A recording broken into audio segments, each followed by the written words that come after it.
Okay, so here I'm at 12:30. Let's take a look at the flashing. You got some separation going on here. I hate whenever I see this. This was a contractor. This was not a roofer. You see this? Rubber's one to the edge. There's no sealant there. They just run the rubber, they push it into place, and they think it's okay. But that leaves you susceptible to this little divot area here with these little red ants or spiders, whatever they are, going in and out of there, which tells us there's moisture. You can see the separation here and then here by the drain area. This should not have been run this way. It should have been a valley stretch rubber here and then rubber going out that way. Same thing here, and then this should have overlapped that. Shouldn't be bucket water there. It's a terrible idea. Anyhow, somebody's aluminum coated this, but aluminum coating is just a reflectant. It's not a waterproofer. All aluminum coating does is reflect the sun's rays back off your roof to try to, same way that suntan lotion tries to moisturize the skin, keep it from burning. You got separation here and here by the chimney. Not the world's best bleeds. Heat welds. And the same thing, you got this separating going on all along. See the separation?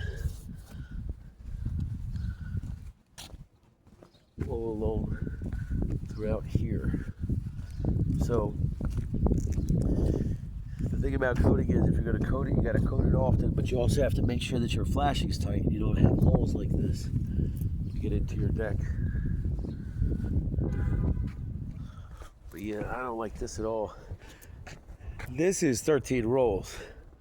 This is 1, 2.5 to 3. At the very least, you got to reformat this. This is a no-no. This should not be done like this. And it's got to be tied out around the perimeter. You can't just run the rubber and then heat it, push it into place because it separates later. And like I said, the flashing's failed. Hold on a second. We'll show you something about these walls though. You have to coat this roof routinely.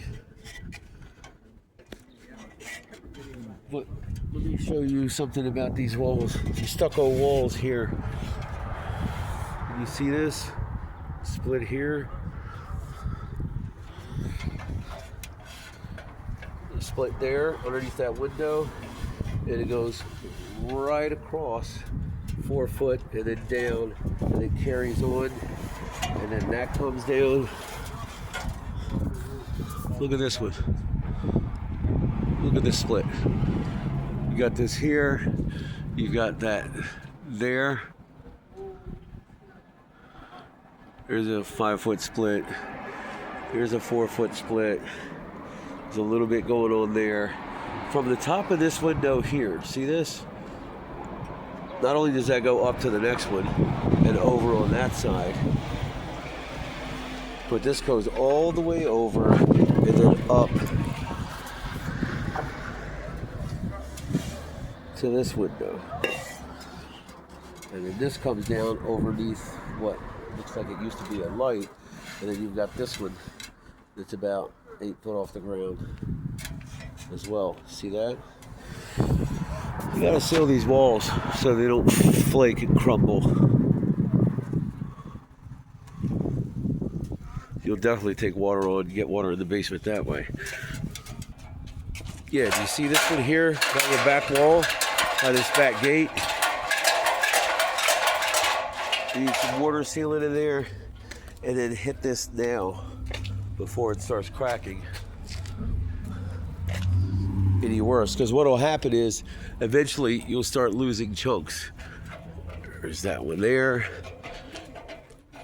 This here. You get water in there and it'll run right behind there. Here by this window, out by that window goes all the way up, and then this goes over. Look at this. Up and all the way across to that window.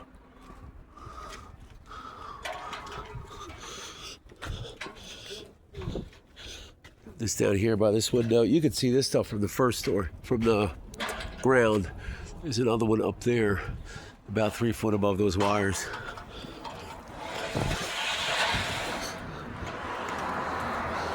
Yeah, you gotta keep this tight.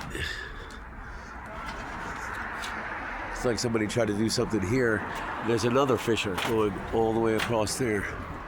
So, just FYI. Those are never good.